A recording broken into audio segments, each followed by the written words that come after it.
Tauktae चक्रीवादळाच्या पार्श्वभूमीवर रायगड आणि सिंधुदुर्ग जिल्ह्यामध्ये काही भागांमध्ये काल संध्याकाळपासून पाऊस पडतोय, तर रत्नागिरी जिल्ह्यातील किनारपट्टी भागामध्ये वातावरण ढगाळ असून विजा चमकत असल्याचं रात्रीचं चित्र होतं। आज सकाळी देखील सूर्यनारायणाचं दर्शन झालेलं नसून समुद्रामध्ये लाटा उसळायला सुरुवात झाली आहे।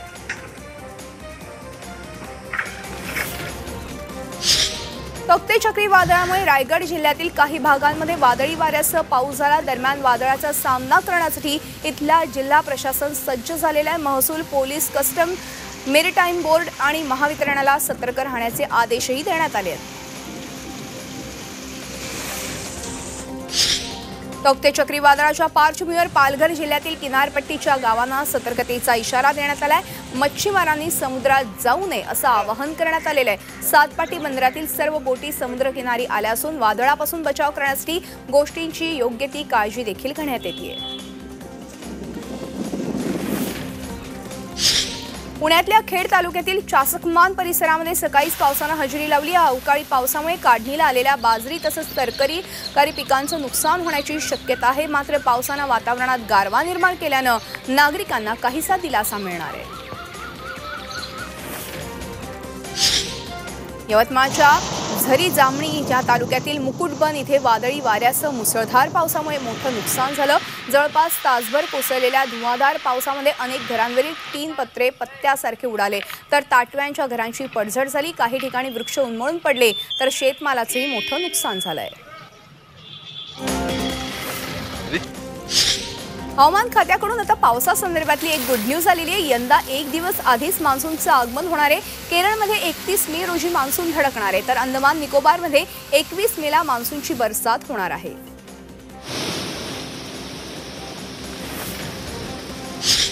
प्रसिद्ध भेंडवळ इथल्या घटमांडणीचं भाकीत करण्यात आलेलं आहे। जुलै-ऑगस्ट महिन्यामध्ये चांगला पाऊस येणार असून जगावरील कोरोनाचं संकट कायम राहणार असून देशावर आर्थिक मंदीचे संकेत भेंडवळच्या भाकीतात करण्यात आले आहेत।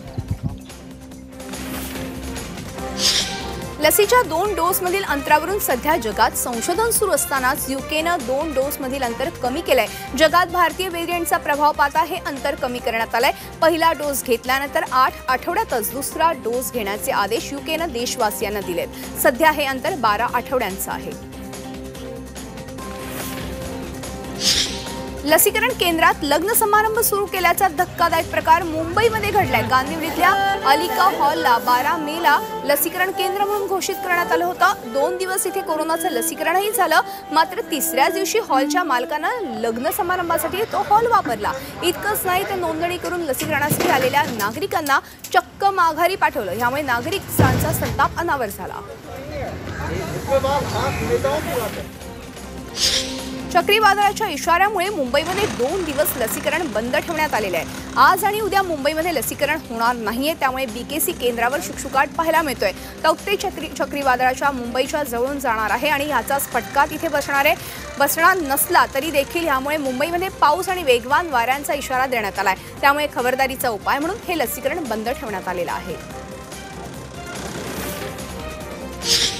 मुंबई महापालिकेच्या लस खरेदीसाठी निविदेमध्ये सध्या केवळ 3च कंपन्या उरलेल्या आहेत आणि पालिकेसमोर सध्या कोविशिल्ड, कोवॅक्सिन, स्पुटनिकचाच पर्याय शिल्लक आहे। भारत सरकारनं लस निर्मिती आणि विक्रीसाठी केंद्र सरकार आणि आयसीएमआरने 2 भारतीय आणि एका रशियन कंपनीला परवानगी दिलेली आहे। अन्य परदेशी कंपन्यांना अजूनही परवानगी मिळालेली नाही।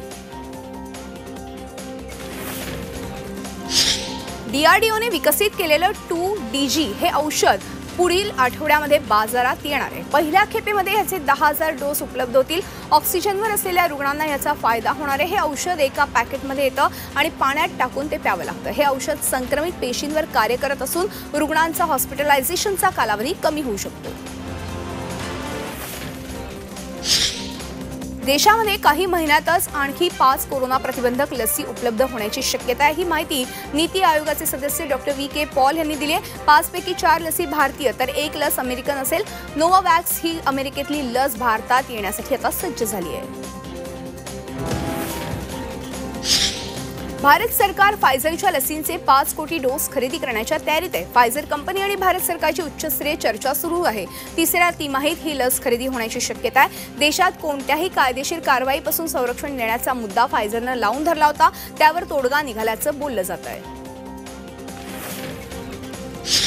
हैदराबादच्या डॉक्टर रेड्डीज प्रयोगशाळेनं स्पुटनिक व्ही या रशियन लसीची डिलिव्हरी सुरू केली आहे। स्पुटनिकच्या एका डोसची किंमत 5% जीएसटीसह हजारांच्या घरात पोहोचते, म्हणजेच 995 रुपये इतकी रक्कम आहे। डॉक्टर रेड्डीज प्रयोगशाळेनं ह्या संदर्भातली माहिती दिली आहे। पुढील महिन्यामध्ये देशात लसींचा तुटवडा कमी होईल असा सरकारचा अंदाज आहे। डिसेंबरपर्यंत देशातल्या सर्व ज्येष्ठ नागरिकांचं लसीकरण पूर्ण करण्याचं उद्दिष्ट आहे आणि ही संख्या जवळपास 94 कोटींच्या घरात आहे। सध्या रोज 15 लाख जणांना देशभरात लस दिली जाते आणि हा आकडा प्रत्येक दिवशी 90 लाखांपर्यंत नेण्याचा प्रयत्न आहे। 3 लाख पालिका विद्यार्थ्यांच्या लसीकरणासाठी नियोजन करा अशी मागणी शिवसेनेनं केली आहे। शिक्षण समिती बैठकीत साईनाथ दुर्गे यांनी हरकतीचा मुद्दा मांडून ही मागणी केली। केंद्र स्तरावर परवानगी मिळाल्यानंतर मुलांच्या लसीकरणासाठी तातडीनं सज्जता गरजेची आहे असा मुद्दा देखील मांडण्यात आला। मुंबईत अंधेरीतल्या कोकिलाबेन हॉस्पिटलमध्येही शुक्रवारपासून कोरोनाचं लसीकरण सुरू करण्यात आलंय। लसीकरण सुरू करण्यात आलेलं MMR भागातलं हे चौथं खासगी हॉस्पिटल ठरतंय। इथे 340 रुग्णांना कोवॅक्सिनची लस देण्यात आली आहे। मे अखेरीस किंवा जूनच्या सुरुवातीला इथे स्पुटनिक व्ही लसही उपलब्ध होणार असल्याची माहिती रुग्णालयाच्या संचालकांनी दिली आहे।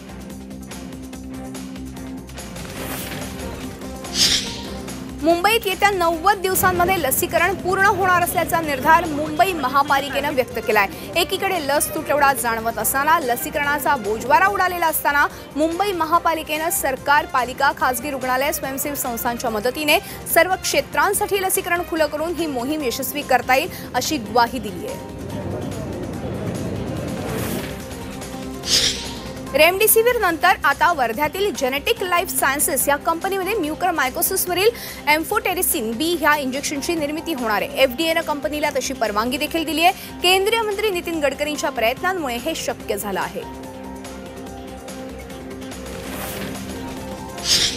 कोविडचा संसर्ग रोखण्यासाठी आणि लसीकरण मोहीम राबवता यावी यासाठी रुग्णालय सोसायट्यांना लसीकरणासाठी परवानगी देणारं धोरण जाहीर करण्यात आलं।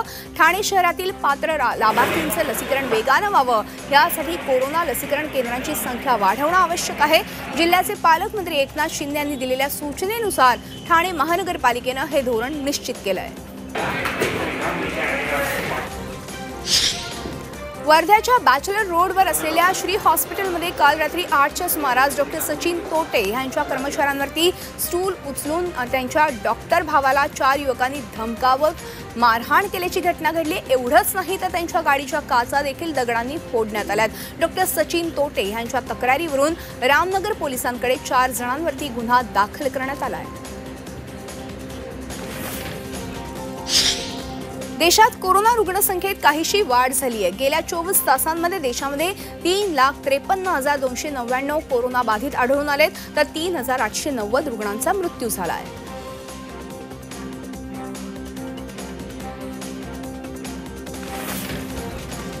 वसई विरार शहरातील कोरोनाचा कहर दिवसेंदिवस वाढू लागला आणि गेल्या 13 दिवसांमध्ये सर्वाधिक रुग्ण हे विरार भागात आढळून आलेत।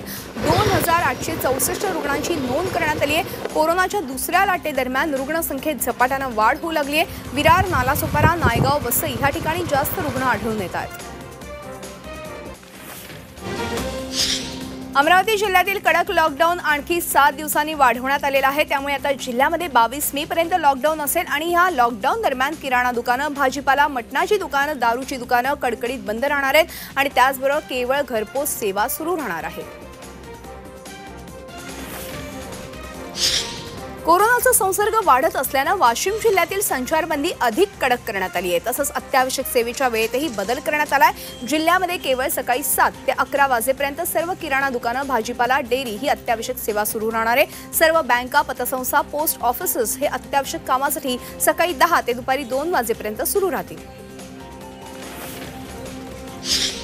बीड जिल्ह्यामध्ये पुन्हा 10 दिवसांचा लॉकडाऊन वाढवण्यात आलाय। कोरोनाची रुग्णसंख्या वाढल्यानं जिल्हा प्रशासनानं हा निर्णय घेतलाय। थोडी सूट देताच नागरिक रस्त्यावर उतरत आहेत आणि त्यामुळे जिल्ह्यामध्ये आता 10 दिवसांचा कडक लॉकडाऊन जाहीर करण्यात आलाय। या कालावधीमध्ये अत्यावश्यक सेवा वगळता इतर सेवा बंद ठेवण्यात येणार आहेत।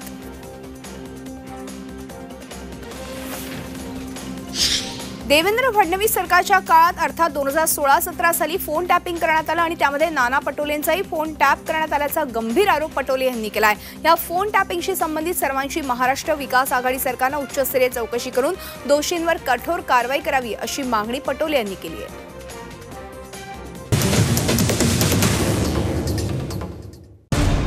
मराठ्यांची तळपती तलवार म्हणजे